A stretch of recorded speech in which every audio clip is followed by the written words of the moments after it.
Assalamualaikum warahmatullahi wabarakatuh. Selamat sore. Salam sejahtera untuk kita semua. Om Swastiastu, Namo Buddhaya, salam kebajikan.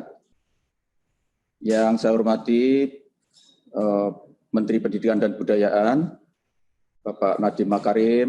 Yang saya hormati Bapak Menteri Agama, Bapak Fakhrul Razi, Kepala BNPB yang sekaligus Ketua Satgas COVID-19, Bapak Letnan Jenderal TNI Doni Monardo, Bapak PLT Sekretaris Jenderal Kementerian Dalam Negeri, para pejabat eselon 1 dan saudara sekalian yang bergabung di dalam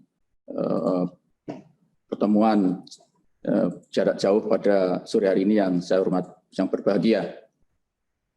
Sebagaimana kita ketahui bahwa selama 4 bulan lebih para siswa jenjang PAUD dan Dikdasmen, juga para mahasiswa, juga para siswa yang ada di madrasah, baik ibtidaiyah, sanawiyah maupun aliyah, dan juga para santri yang ada di pondok pesantren telah mengikuti proses pembelajaran yang tidak lazim, tidak seperti biasanya, yaitu pembelajaran jarak jauh atau PPJJ. Kebijakan ini ditempuh agar para siswa, para guru, para ustadz, dan juga para kepala sekolah dan seluruh warga sekolah tetap sehat lahir batin selama bencana non-alam ini berlangsung. Pemerintah dalam hal ini Kementerian Pendidikan dan Kebudayaan dan juga Kementerian Agama, Kementerian Dalam Negeri, dan kementerian terkait, juga pemerintah daerah, baik pada tingkat provinsi, pemerintah kabupaten kota, kemudian para kepala sekolah, guru, ustadz, dan juga orang tua telah berupaya untuk melaksanakan kegiatan belajar jarak jauh melalui jaringan yang sehingga dapat dilaksanakan agar siswa tetap bisa mendapatkan pengamalan belajar yang bermakna dan diharapkan bisa meminimalisir risiko kekurangan kesempatan untuk mendapatkan pengalaman belajar.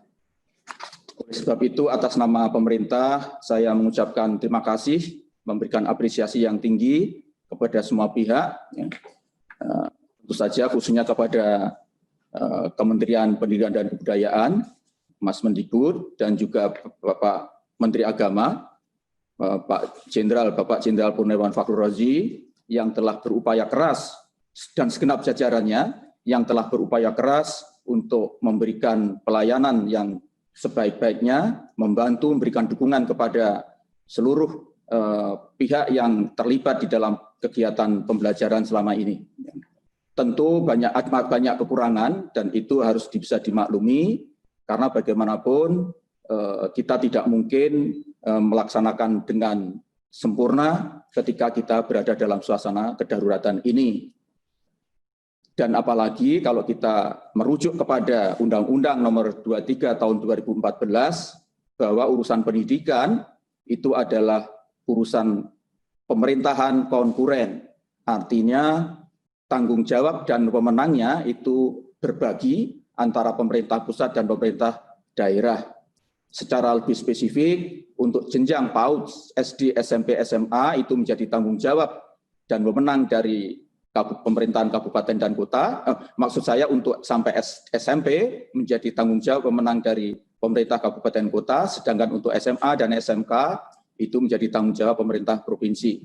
Adapun untuk pendidikan madrasah memang masih merupakan urusan pemerintahan yang absolut karena bagian dari urusan keagamaan masih menjadi tanggung jawab dari Kementerian Agama. Pun demikian pelaksanaannya tetap tidak mungkin tanpa ada dukungan, tanpa ada kerjasama dengan pemerintah daerah setempat karena secara dari segi lokus kegiatan pendidikan madrasah dan pesantren itu juga berada di pemerintah, tempatnya adalah di daerah provinsi ataupun kabupaten kota.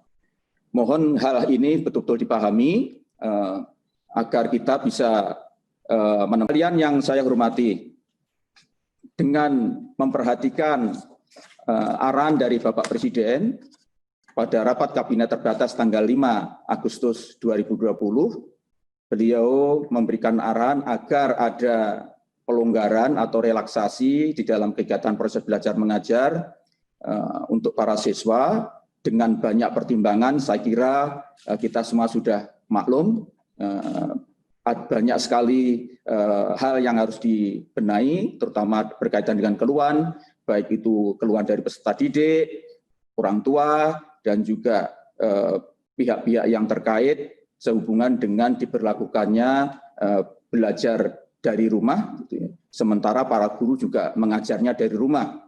Mestinya guru-guru ini tidak mengajar dari rumah, tapi mengajarnya dari sekolah, sementara siswanya mestinya belajar dari rumah. Karena itu Bapak Presiden memberikan arahan agar mulai dibuka proses kegiatan belajar mengajar di sekolah dengan pertimbangan-pertimbangan tertentu.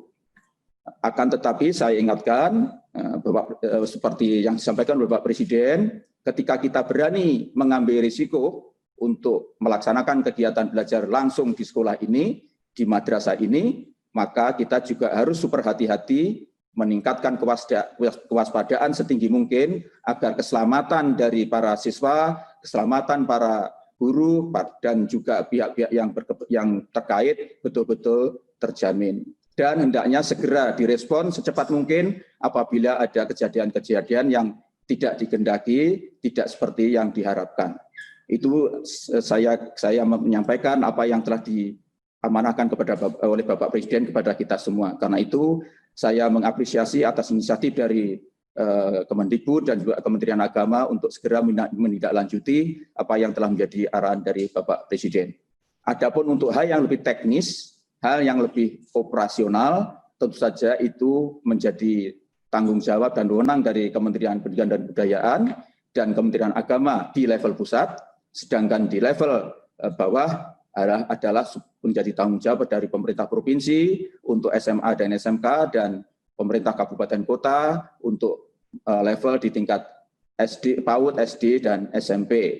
Tentu saja juga harus memperhatikan saran dan rekomendasi dari Satgas COVID-19 di daerah masing-masing. Apalagi ketua Satgas di daerah-daerah itu otomatis adalah pejabat pimpinan daerah setempat, yaitu gubernur kalau itu di tingkat provinsi, dan kabupaten kota itu wali kota dan bupati. Dengan demikian maka saya berharap semua penetapan dari sekolah mana atau sekolah yang ada di mana itu harus bisa dilaksanakan, itu supaya betul-betul harus diperhatikan sungguh-sungguh. Tetapi kita sadari betul bahwa kita tidak mungkin terus ketakutan dengan dihantui oleh COVID-19 ini tanpa berani keluar untuk menghadapi dengan segala persiapan dan dengan penuh kehati-hatian, tapi tanpa itu kita tidak mungkin bisa segera memasuki suasana yang wajar seperti sedia kala. Demikian yang bisa saya sampaikan sebagai arahan dari saya. Mudah-mudahan semua yang kita lakukan ini betul-betul mendapatkan ridho, petunjuk dari Tuhan Yang Maha Kuasa. Itu hanya kepada Tuhan Yang Maha Kuasa lah kita bersandar, karena Tuhanlah yang maha pembuat skenario. Sebaik-baik manusia membuat skenario, pada akhirnya skenario Tuhanlah yang lebih menentukan. Demikian, Assalamualaikum warahmatullahi wabarakatuh. Selamat sore.